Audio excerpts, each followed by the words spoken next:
Forget your former managers, ignore the ex-pros. As football fans, we all know the real experts drink in pubs. It's funny, it's argumentative, and often it's just plain wrong. Welcome to the Foss Arms Public House and welcome to the Leicester City Pubcast.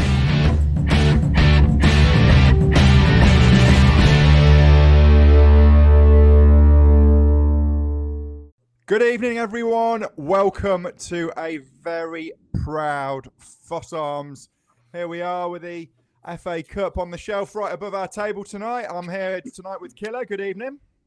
Good evening, Tim. And Norm, good evening. Good evening, Tim. We're going to be reviewing a slightly disappointing end to the season, see how Killer and Norm feel about it all. And we will be presenting our blueprints for the summer.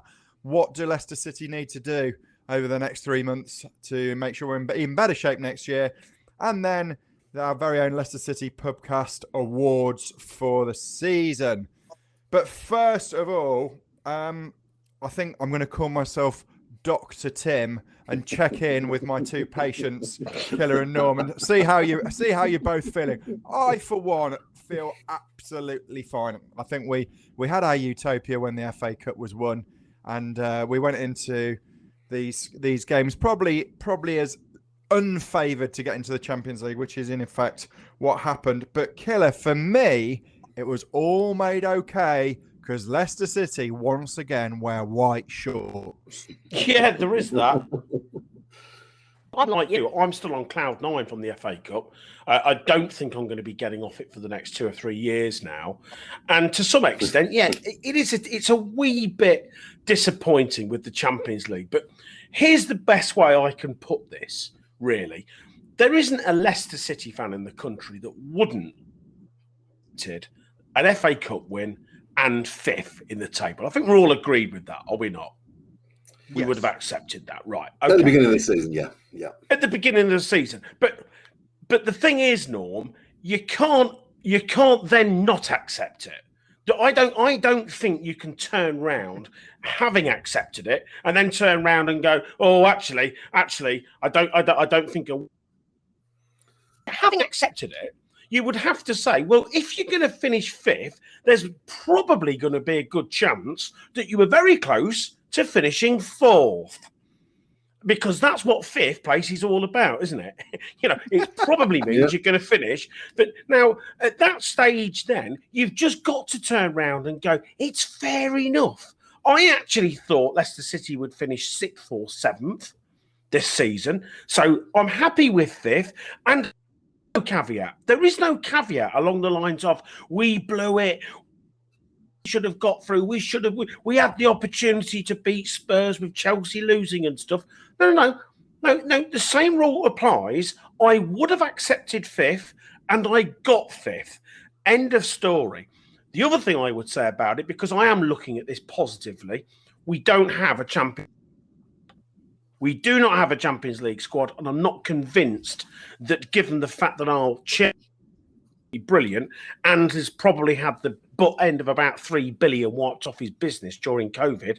I'm not convinced he's going to be able to give the club the money that it needs to make itself a Champions League squad. I predicted yesterday before the game to anybody that wanted to listen with a pint of Trunkwell's IPA in the hand that if Leicester City were to qualify for the Champions League, then that would cost us between 9 and 12 Premier League points. I think that would have been the knock-on. In the Champions League, there's no sticking Mendy in and under and Perez. There's none of that going on. You play your strongest 11 at the Nou Camp or in Bayern Munich and stuff and be absolutely ready that on that Saturday, you're going to get lashed at home by Burnley because you're going to be tired. It's going to cost us. So I'm going to turn around and say, fifth place, FA Cup, we've got another round of European games coming up, which is fab. I'm right. Well, in that case, Dr. Tim is satisfied to discharge patient Killer. I'm glad as well. I'm glad because my gown keeps opening. With your summer. Now let's come on to my slightly more worrying patient Norm. Whilst that Killer, I do agree with you in many, many ways, and I do accept that 5th place is a great finish for our club, and particularly after all the injuries we've had, it's superb. And goodness me, the FA Cup, absolutely would have taken the FA Cup over anything. I mean, winning a trophy, I mean, I am ecstatic about that, and I'm with you. We will all be floating around for years to come. I mean, in our lifetime, the things we've won, for absolutely first class. So I do accept 5th, but it doesn't take away the fact that there is an element of disappointment because of what might have been and how many minutes we were away from it happening. It's the back of Casper's hand that was it's ricocheted, pure, so unlucky. And it's just moments like that, and the fact that Chelsea did lose, that door had opened for us to take. And that's what I'm finding a little bit hard occasionally. Like I say, I'm on a bit of a roller coaster. I love what we've done, but then there's just times when I look at it and think, oh, we were so close. And I know you can't, it's over the whole season. I get that. It doesn't matter that we were 12 minutes away or 13 minutes away. It's irrelevant. It's the results over the whole season. I don't think we've blown it. I'm proud of our team, but it does still hurt. There's just a few little chances. Just before Spurs scored their third, there was an opportunity where, had it just fallen for us, we'd have probably gone 3-2 up after Soyuncu's run. I just keep flashing back to moments that I just think, but we could have done that for the whole season. We could have picked up an extra point or we'd have beaten Newcastle, if we'd have beaten Fulham in November. I mean, we can go on and on and on. I am proud of this team, so I do agree, but it doesn't take away that little bit of hurt of what might have been. Just to, I think you've touched on the games quite nicely, you two. Obviously, two disappointing results, and particularly Norm, as you say, didn't quite not see us beating Spurs. I'm just gonna dive into one player, and then we're gonna come on to the blueprints. I listened. I went to the game yesterday and listened to a couple of different radio shows on the way back down. A couple of Leicester fans absolutely laying into Maddison. It's a disgrace. He's not been here all season. He's not turned up. Then he's giggling and hugging Harry Kane. We've just failed to qualify for the Champions League. You on that page, Killer? Yeah, he's irritating me. And anybody again who was there with me in the pub yesterday will be very, very aware of that. He's irritating me. He's irritated me since the lockdown debacle. You could look at that West Ham game, can't you? Above all else, and go, because football's a funny thing. You know what I mean? You play badly and stuff. That's the game. That is the game. I tell you what isn't the game. It isn't the game where you've got highly paid professionals that decide to show a lack of discipline off the pitch, resulting in them not getting picked for a key game. And I'm not necessarily saying that we would have beaten West Ham had he played, but I think we'd have had a bigger chance. But moreover, he and Perez and anybody else that was involved, but especially those two, because they would definitely been involved in the game, They really disgraced themselves. Since then, I just don't think James Maddison's done himself a great deal of favours. You know, he's rocked up yesterday. He's got these new tattoos on his neck. He's got one down the side of his head. You know what I mean? He's doing these boohoo adverts, which are buttock-clenchingly embarrassing, by the way. Meanwhile, we can't get a performance out of him. We can't get a performance out of him at all. You know, he's a mile away from that England squad now, really. You know, he's probably about number... Yeah. Player 44. He wouldn't make it if there was two, and he's not showed up. Now, sometimes there's a lot, a loss of form. It's not a great deal a footballer can do about that. When it's a loss of form at the same time, where actually you've shown total ill discipline off the pitch, and actually, as you said, and I'm with you, Tim, it was irritating me to death. That smiley face. Would you got the or Roy Keane or Patrick Vieira? Well, the answer to that is exactly why you shouldn't have got the smiley face from him yesterday. He's gone down in my estimations, and he's got a lot of catching up to do next season. Yeah, I mean, he's one of our superstars, there's no doubt about that. I think among Super Bren's undoubted bag of skills. One of them I've not seen too overtly is tough love, and I do think Madders needs a bit of that. There's just been too many little incidents, and actually, it's a bit like Grealish with Dean Smith letting him off time and again with these COVID things. Eventually, these players, it's helpful to them for their careers, but there's enough talent there. Hopefully, he can get himself fit. And Norm, just in case you're feeling too bad, we're going to come on and talk about next season now. But the bookies have got us as 5th favourites again for the Premier League, well ahead of Spurs and Arsenal. So this shows the progress that the club has made, and it shows how ridiculous and absurd it is if Spurs think they've got any chance at all of luring Brendan Rodgers down there. No chance. I think that's a really, really, really good point. I mean, that is showing such progress for the club. I mean, I know the bookies don't know a huge amount at all, if we're honest about it, but the fact that we are being considered to be the 5th best team is well, frankly, it's fair, isn't it? Because over the last 2 seasons, that's where we've finished. You know, we are comfortably sat there, and it's nice to be sort of appreciated for what we are. If you don't mind, I just want to briefly touch on Maddison.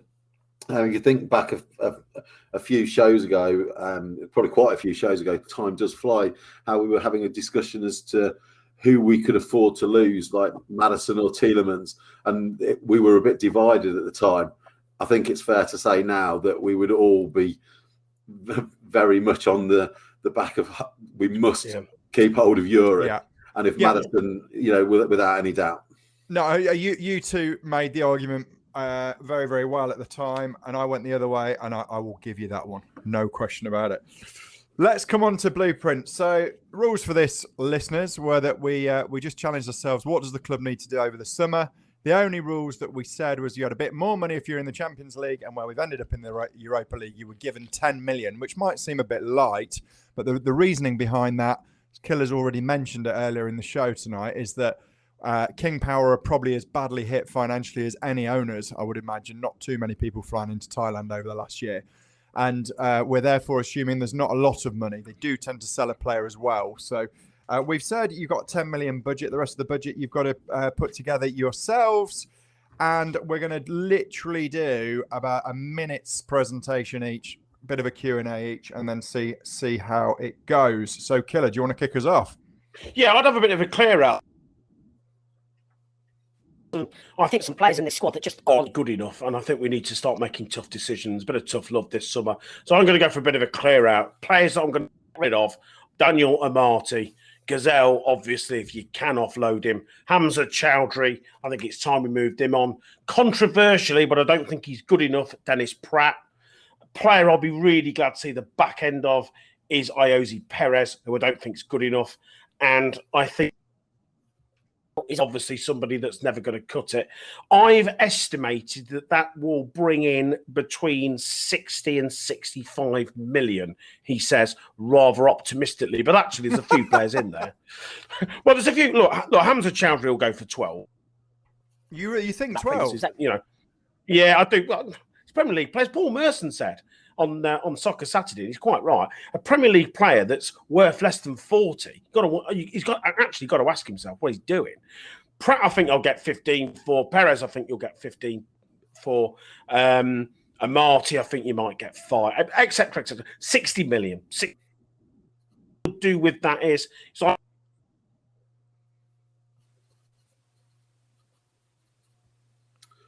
3 players. I get the transfer, and for him to be that 4th centre-back, and I think he'll be steady, and I think he won't mind coming. I think he'll enjoy being part of the club. Killer, sorry to interrupt. Killer. You just zoned out for 5 seconds there, and we missed which player you were talking about. Missed the signing. Sorry. Okay, yeah. Gary Cahill on a free transfer from Crystal Palace to be our 5th, or effectively our 4th centre-back.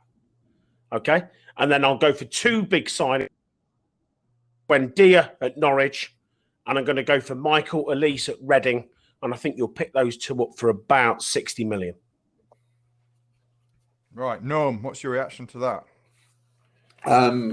Well, I'm very good, because I'm pleased to see that apart from one of the players that I was selling, Killer's basically listed mine. I was a little more specific, and I ignored players like Benkovic and Gazal because I would probably drive them rather than get any money for them, just to see them leave the club. So my clear out would be, and I've got figures as well, Mendy for 15 million. Hold on, no, I'm sorry. Just before we come on to yours, so just to wrap up on Killers then, any observations on that? Yeah, it was good, although I'm not so convinced about I like the idea of the Ben Diaz from Norwich. I'm not fully up to speed, to be fair, on from Elise from Reading. So I think Buendia from Norwich would be a good signing, but isn't in my list. What position is Elise? He can play on the wing, play wide, and he can play midfield. What attracts me about him, apparently he's a very, very good footballer. I've seen him play a couple of times. He's 19. And I think that's absolutely brilliant age to join the Brendan Rodgers coaching revolution. And then Cahill, you don't feel he's over the hill? Look, the problem that you've got is you've got three very good. That we've got is we can't keep them fit. I think it's a tough sell for anybody that's to anybody that's you're effectively saying, look, to be honest, if they're all fit, you're probably not going to play. So, look, let's be honest. If we're only generating 60 million, as I've just established, you can't really get much with it. So you got to throw in a free transfer at somewhere. I mean, had we got into the Champions League, the other guy I'd have gone for is the young Spurs centre back, Japhet Tantanga.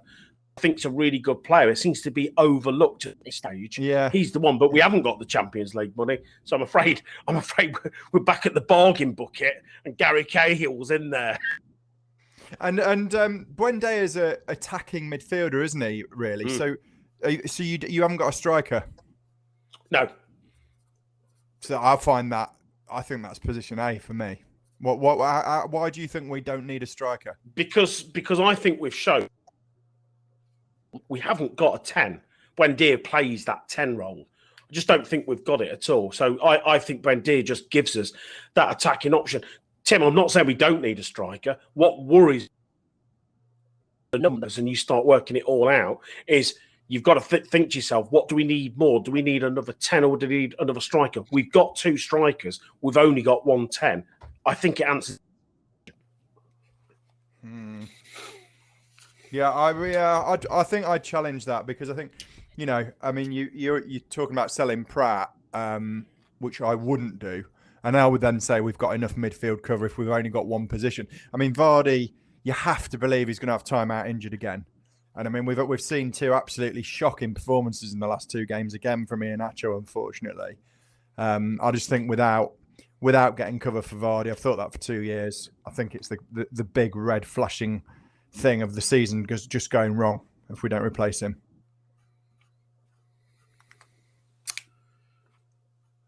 You obviously don't. Well, no, I do, but you can't have everything. And I tell you something. If you think about this season, it was a good point raised by one of my mates yesterday. What would have happened if Yuri Tielemans had got injured? Yeah.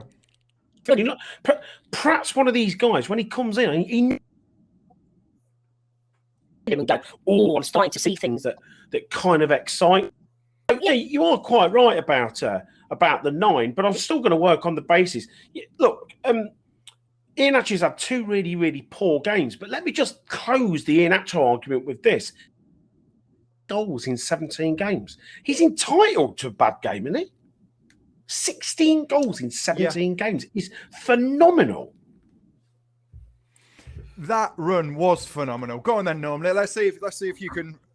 Where yours differs, shall we? Okay, just very briefly, I want to briefly hop onto Dennis Pratt's defence. I think, from what I've seen him, I think he could be a really good player. He's not had a run in the team, and I think that's what he would potentially need to really demonstrate what he can do. But I digress. Okay, so I think the players Killer was getting rid of, I totally agree with. There is one I would, maybe slightly controversially, I would add on to that just to generate some money. So I would sell Mendy, Perez, Chowdhury and Amati. And I think we'd get about 15 for Mendy, 17.5 for Perez, 15 for Chowdhury and 5 for Amati. Oh, hold on. A flashing red light on 15 for Chowdhury there. Well, Surely not. Well, given that Killer's already alluded to the fact that we've already been offered 12.5, I actually think that 15 for a Premier League player who's still pretty young it's not unreasonable to think that you might get that amount. And I think actually 17.5 for Perez is quite low, given we paid 30 for him. So actually, maybe I'd be better off saying Mendy, Perez, Chowdhury, and Amate would bring us in 52.5 million. I love the half, by the way. Agents' fees. Yeah, obviously in no way to fit in with my purchases that happen to equal 62.5 million with the 10 million we have. It's a game of Monopoly, this, isn't it? Old Kent Road, Whitechapel. So despite the fact that some of the players I think we should buy maybe cost a little bit more, I thought to fit in with the narrative of getting the players in, I'm sticking with my figures. So based on the 62.5 million we would have to spend on that, and look, and Killer's right, Gazelle and Benkovic, they would all generate a couple of million anyway. So look, let's not split hairs. Two of the players we've been linked with massively, and I think from the fact that Boubakary Samari has been likened to an Ndidi and Tielemans rolled into one, means for the 20 million we are going to sign him for, he's a must. And I think from what I understand, he's the player that could really help, or is very similar to Tielemans and can actually pass the ball, etc. So I think Tielemans, he's someone that could come in and help him massively. And the other one we've been linked with, and I do think it's worth taking a chance on him, even though he's been in Scotland, is Odsonne Edouard, and apparently we can get him for about 15. So I think there's your striker and a top. Samari's just won their Liga with Lille, hasn't he? So yeah, that's 35 million. Defender we need. Rodgers keeps talking about a centre back.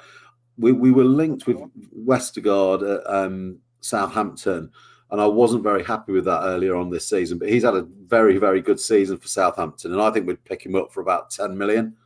So I would sign him. Yeah, I mean, sounds low to me. So Hamza Chowdhury 15 million. Yannick Vestergaard 10. Vestergaard's older. I mean, I think he's. You know what? I don't actually know how old he is, but he looks at least 30. So,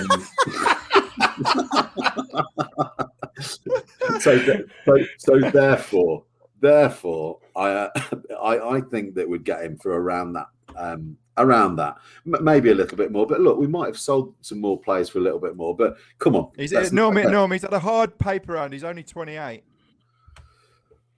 Yeah, nearly 30. It's going to cost you more than 10 million, isn't he? I'll tell you that for nothing. Yeah, he's in his prime, isn't he? So anyway, so it was 10 million for him. I'll be proved right at some point. Maybe we'll sign him in the January window, and he's coming out of contract, for instance. But the other player I'd go for, and I think we would get him for about 17.5 million, is Mateus Pereira at West Brom, a right winger. Right. I think they bought him for 7.5 million or 8.5 million at the beginning of the season, and I think that a 10 million profit on a player that's good enough for the Premier League, with them being relegated, I think that could be a good bit of business, because he could replace Perez, or under. We need another wide man, and I think he could be the man at a reasonable price. So they're the four signings I would make, given the money that I have or have not generated, depending on the value of the players we're selling. Killer? Yeah, nothing wrong with what he said. Where Norm's been a bit cheeky, of course, is he's actually gone for the two players. It looks like we're already 3/4 of the way down the road in terms of buying. But I'm not unhappy with either of those two. He's a decent shout, but I think he's off in terms of the money. So I think that's probably going to be double that. So whether or not therefore the signing of the guy from West Brom, right, I think budget wise you might be off, but in terms of I think pretty good choice there, mate. Okay, very good. Right, I'm going to go a slightly different angle to start with. So I've said 10 million from the Europa. I hadn't realised until I saw our wonderful new kit yesterday that we were getting an external sponsor in, which is brilliant because really everyone knows King Power, but you can't buy King Power stuff. So that makes a lot of sense. So I'm slightly cheekily going to use some of that sponsor's money to help extend. I know, hold on. This is, but I'm not for transfers. So I'm going to use that as a deposit to extend the stadium by the 10,000 that it was always built to do, taking the lid off the West Stand, the balance of that is going to be on a mortgage because I think it's time to do that. We would sell out that stadium, and I'm concerned there's a group of younger Leicester fans that just simply can't get in. I mean, we know at the cup final, as season ticket points, it's all done on these days. There's young Leicester fans are not able to watch the club. Another 10,000, we'd sell it in, week out. So I think that's quite a big priority now. So then coming on to the players. Two things I did consider doing that I haven't done. Number one, we've now got 5 fullbacks. Luke Thomas has had a couple of brilliant games recently. So I think we've got 5 credible fullbacks. We're a bit over the top in fullbacks, but in the end, couldn't really decide on any that I wanted to sell. And I also did consider selling Madders to bring in a lot of money. But for 2 reasons I didn't. One is I think he's still young and he's young enough to learn from a bad season. And 2, I couldn't quite honestly think where he'd go now. I'm not sure the sort of suitors he would have had a year ago would be there anymore. So pulled back from that. So under off the wage bill, Wes off the wage bill, Fuchs off the wage bill, and James off the wage bill. Bit of money off there. The players that I'm selling, which are going to raise not much money, are Perez 15 million. Hamza, I had him down as only 8 million. So I needed to raise quite a lot more million. So here we go. This is the one that you might not like. Out of the door. For 25 million goes Kelechi, Promise, Iheanacho. 25? You think you would take a loss on him? 25. Yeah. Well, we can discuss. I'm not sure how much he's done. And I was saying a few weeks ago, is this a purple patch or have we found a completely new player that we can rely on to replace Vardy? I don't think if his form returns to what it was, he's going to be worth much money at all. I don't think he was worth much money at all before Christmas. And I don't think we've got a lot of money. And I needed to get us up to around about 50 million. I've got us to 48 million. Is the risk, Tim, if you sell him for 25, and I think you get more than 25, so I think you comfortably get 40. If you sell him, let's imagine if he goes to Spurs.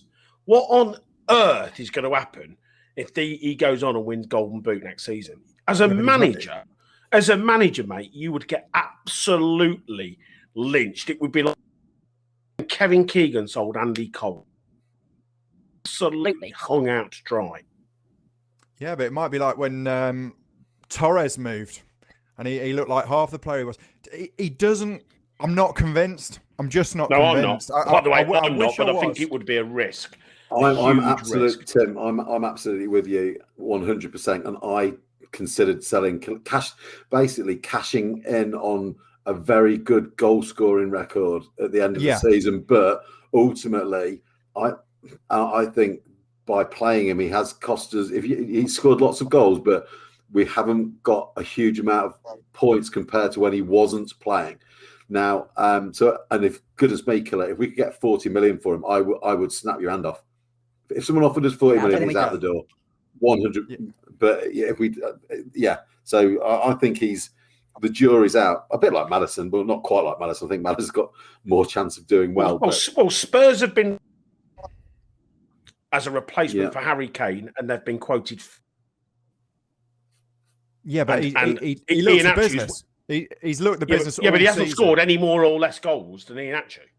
But it's whether you believe this is more than a purple patch. And I think that, I watched him really labour again. Back to the old Iheanacho the last couple of games. Hope I'm right. Look, I don't think Rodgers is going to sell him. But I mean, Norm's phrased it in a better way. I would cash in on him. That's how I would phrase it. I don't think he's going to be worth 25 million 3 months into the new season. I think really, what- really I think you don't. might be right. I And certainly don't think he's worth 40 I've got worries. I do have worries. I suppose I'm just flagging up that the risk is that he goes on and becomes a massive success, and you really do end up with egg on your face. But anyway, hypothetical, so you won't end up with egg on your face. I mean, also hypothetical egg on my face. What I'd also say is, you were saying, like suggesting that Kelechi Iheanacho could win the Golden Boot at Spurs. If Harry Kane's left Spurs, he'll probably be at Man City. And let's be clear, if any player scores less than 50 goals next season, he won't have a chance of winning the Golden Boot, because Harry Kane's going to get close to that playing in that Man City side. Yeah, right. And Killer, just Yeah. let me try and convince you a little bit more, Killer, because I felt I needed to sell him to get myself up to nearly 50 million, which is 48. So for Parrott, leaving aside your Amartys, Gazelles, Benkovic's, I totally agree with all of that. By the way, I just don't think there's a lot of money in there. So out go Perez, Hamza, and Kelechi, and income. And tell me that this isn't three better replacements. Ivan Toney from Brentford, who has outscored Watkins, and he has also got the championship record this year. I've watched him a bit. He runs like what I like about him, he's properly is a Vardy replacement. Runs around like Vardy. He's only done it in the championship, but Odsonne Edouard, who is the other option, has only done it in Scotland. I'd probably go for Toney just on his goal return. Yep. Secondly, in comes Rafinha from Leeds, who transfermarket.co.uk have got in at 22.5 million valuation. I think he's been involved in 28% of Leeds' goals this season. So I think he would be brilliant, quite versatile in that sort of midfield out wide. And then thirdly, on loan, completely walk all over West Ham to get Jesse Lingard's loan changed to Leicester City. So now, accepting there might be a bit of a question around Lingard's attitude, which is why he's not at West Ham, but those would be the three. So Toney, Rafinha, and Lingard, and I think that's a significant upstep on Perez, Hamza, and Kelechi. No way on God's earth that Man United are going to let Lingard go out on loan again. It will be put your money where your mouth is. If you want him, it's 30 million. Well, interesting. So I actually had in case you said that, I had him valued up. I don't think I'd want to go this way instead of Rafinha for various reasons, but I thought he's only got a year left, so I reckon 15 million. I don't think they're going to get anything like 30 with a guy in a year. You might be right, but they will not entertain another loan. I don't think they'll take him back, actually. I just don't think they will. I think it's time to cut him free, but they will want some money for him.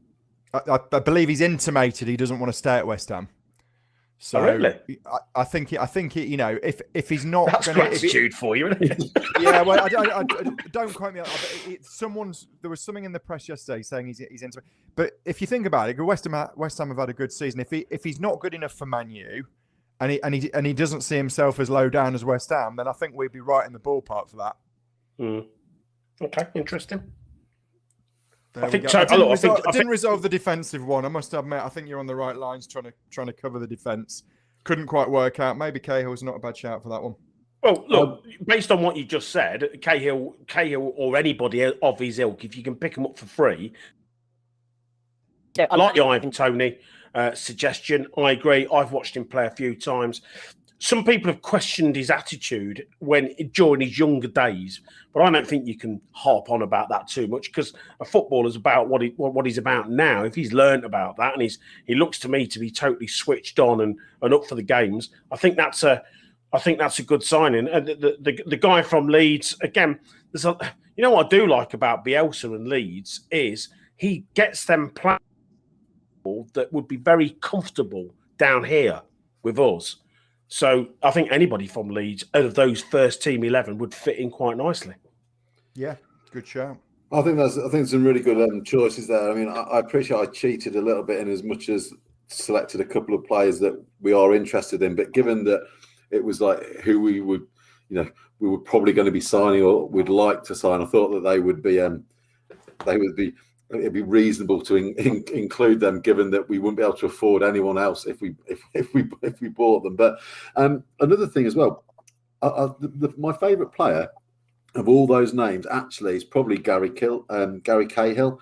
He does fit in nicely with Rodgers's recent quote about wanting to have some winners with a bit of steel. And I would suggest he is a bit of a leader, which I think we do lack a little bit of now. So he would probably be a really, really good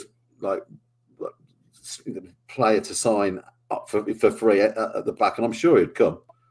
Yeah. If he's still got his legs, I agree. He'd be a good sign. He probably wouldn't want to play that much. So let's see what would maybe Topple surprises and dish out 100 million to Bren. Something like that. And make all of this redundant. It'd be fantastic. Right, let's come on. We've put together the Leicester City Pubcast end of season awards. This is our last show of the season, as I think we told you last week.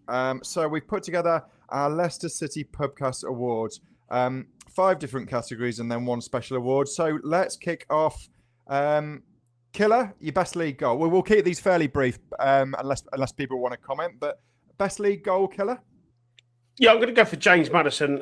Strangely, we've been slagging him off all evening, but I'm going to go for the Maddison goal at the Etihad because it was one of the last games that you could actually watch it in a pub, and I think it was the 5th goal, and it was just one of those oh wow moments. This could be an absolutely brilliant season, of which obviously it turned out to be the case. So yeah, Maddison's against Man City.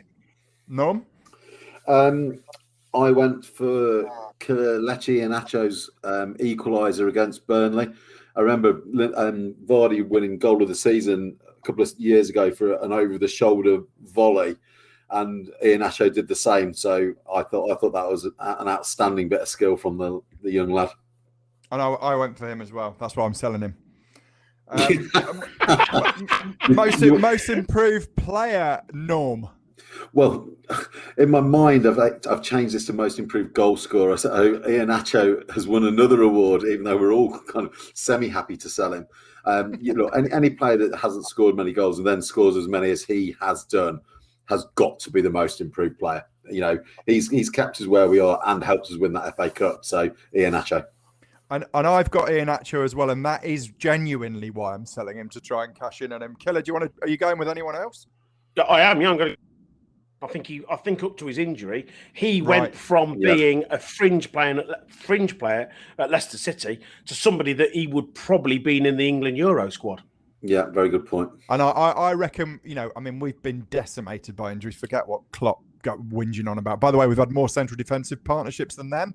Something to think about. But I think with JJ alone, we'd have finished top 4. Yeah, agreed. He was such an attacking threat as well. What about your player of the season, Killer? Easy. Yuri Tillemans. Norm? Easy. Yuri Tillemans. And easy. Yuri Tillemans. Unsung hero. I really struggled with this one. I went for Timothy Castagna on the basis that they're all... By the way, what is the opposite of unsung? They're all sung. All of them are sung. That whole team. We love them all. But I thought Castagna has probably not quite had the praise of that some of the others have had. He's been solid, and he's also quite regularly covered a position that's not his own. So I've given it to him. What about you, Norm? I think that's a very great shout, and I struggled also with this. So I actually, in the end, plumped for Johnny Evans because I think he keeps our defence together. And whilst we all know how good he is, he doesn't tend to be lauded game in, game out. It's the attacking players that tend to get the headline. So I went for Johnny Evans. Yeah. Killer? For very, very popular player at the club, but again, somebody that does go under the radar in terms of what he brings to the table, Mark Albrighton. He's just been a guy that we've just called upon time and time again. I noticed that, I think sometimes he, a little unfairly, doesn't get the game time he deserves. Never, ever, ever lets his head go down. And when he comes on, gives you everything. I love him. I just think he's a brilliant, brilliant lad. Yeah, that's a really great shout because it was between Evans and Albrighton for me. I mean, Albrighton is a great, really great shout, and he never moans, does he? And that's what you want from a player at this club. Absolute club legend, Mark Albrighton. Finally, then, of our awards, player to watch out for next season, Nom? Well, apart from all of our young players, I think we've got a really great squad, and I think there's a lot to look out for. But I think Luke Thomas is really, really pushing through, and I can see him having a really, really big part to play next season, even with all our players back. Yeah, interesting. Killer? We've slagged him off all evening. He's irritated me to death, as we all know. But I think with a good pre-season, we might just get a legendary season next year from James Maddison. Let's hope so. That would be probably the biggest game changer for the club, actually. Yeah. I've gone for Ricardo Pereira. I think he's had a really disappointing season, ruined by injury. But remember how good he was. He was our best player. If we can get him back playing like that, I'll tell you what. We'll save this for the start of next season. There's a little part of me thinking we might challenge for the title, but we're going to have to definitely save that for next year. The players we have out, if we get those players back, you can't drop that bomb. You can't drop that bomb and say, "Oh, let's leave it till August." One final award that we thought we would give is the Leicester City Pubcast Award for the best podcast. So from one podcast to another, we thought we would offer our opinion on the greatest podcast out there. And the inaugural winner of this award is the Leicester City Pubcast. So from now on, guys, going into next season, we are now the award-winning Leicester City Podcast. I mean, imagine the coverage we're going to get for this. Outstanding work. It's our very first award. Well done. Good work, Tim. And I'd just like to also thank those people that took the time to vote for us as well. I believe there may have been 3 votes. So just to tidy up some business then. First of all, the Trump Wales Predictor Trump Wales IPA sponsoring Predictor Table, which Norm has led all season. Suffice it to say, none of us got anything in terms of the Chelsea results, and none of us got anything at all in terms of the Spurs result. So the final table finishes Killer with a hopeless 15 points, me with a barely passable 24, and the leader, and Killer, shame on me and you for this, really. The leader for the entire season and winner with 28 points is Norm, who has won it by predicting Leicester City to win every single match for the entire season. Yeah, but let's be clear, listeners. I will predict Leicester City to win every match for as long as I'm on this podcast. But also, it's not rocket science, is it? At the end of the day, Leicester City finished 5th in the Premier League, which suggests we win more games than we lose. Therefore, by selecting us to win week in, week out, I'm going to get it right more often than not, aren't I? So thanks for all the plaudits, everyone. I'm very, very proud to have won that very sought-after predictor trophy. It's very, very sought after. And it will be sought after next year again. A couple of opportunities for you guys. Trump Wales, we'd like to thank for all of their support this season, which is, I think we can all agree, has been phenomenal, hasn't it? Their sponsorship actually does run out at the end of this season. So if any of you do want to contact Leicester City Pubcast at gmail.com, you might be frankly staggered how little it would cost to sponsor this show. So we look forward to being deluged by that. And if not, I'm sure Trump Wales might well be back for another season with us. So the sponsorship of the show is up there. Unlike every other pub in the country which opened in May, the Foss Arms likes to be a bit different and actually closes its doors in May. So this is our final show until our first show of next season, which will be the first Monday before the Community Shield, which of course we'll be playing in as FA Cup winners. So in order to take you into that period of 3 months, lots to reflect on, absolutely brilliant season, and capped off magnificently for all Leicester City fans by hearing, if the season hadn't been good enough already for us, that Sol Bamba got his all clear from his recent cancer scare. So I know that we talked about it 2 or 3 weeks ago, heard he was undergoing treatment, and if anything could just wrap the season off brilliantly, a really popular ex-Leicester player coming through like that. Fantastic news. Anything either of you two want to say before you are silenced for 3 months? Well, I just want to turn around and say thanks to you, Tim, for putting the show together each week. It's been absolutely brilliant fun. My final thought, and we haven't touched on it, what on earth have we gone and done with our new kit? It is simply horrific. But And you see, that's where this show's great. I think it's one of our best ever kits. And I'm somewhere in between. Right, well, there we go. We've got the agenda. We've already started to put together the running order for August Killer with that one. Do you like our new kit or not? In fact, over the summer, tell us whether you like our new kit or not. Write in, leicestercitypubcast@gmail.com. Be on my side, not Killer's. I want to say a big thanks to Norman Killer for thoroughly enjoyed doing the show with you guys. We'll be back next season. It's been a brilliant, brilliant season. Thanks ever so much to everyone who's listened. Thanks to everyone who's contributed. We'll see you in August when we'll be going through it all again.